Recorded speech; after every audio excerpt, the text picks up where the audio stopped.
เลย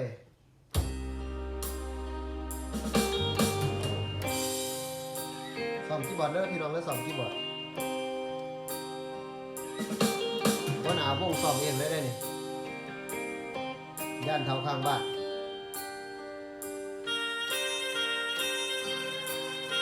ให้ตะกล้องร้องซอยแล้วสัตว์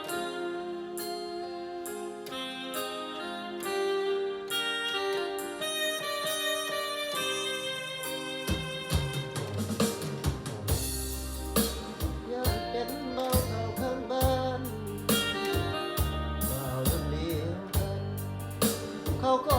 แต่งงานเบิดแล้วเขามีลูกเต้าแต่เจ้าสาวก็บอกเห็นแล้วอยากรู้ว่าเจ้าเกิดแล้วหรือยังเป็นลมเป็นแรงหาคู่เคียงกายสาวใดเขาก็มองผ่านให้จะสงสารให้ท่านบ่เปลี่ยนแปลงสิเฝ้าไปขอ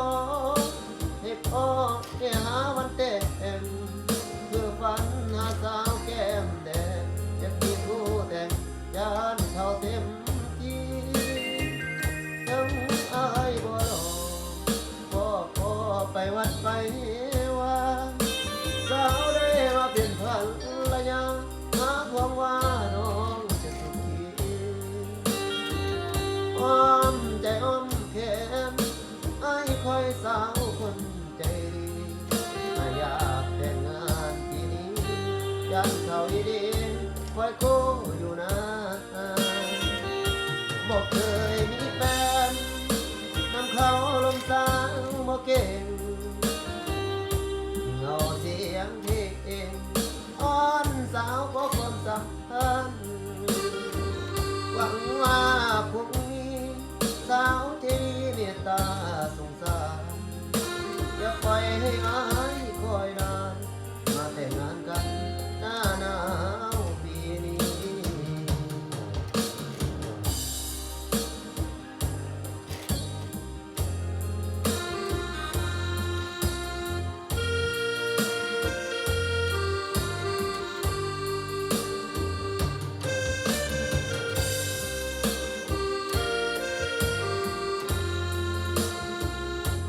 การซ้อมเล่นเราเด้อ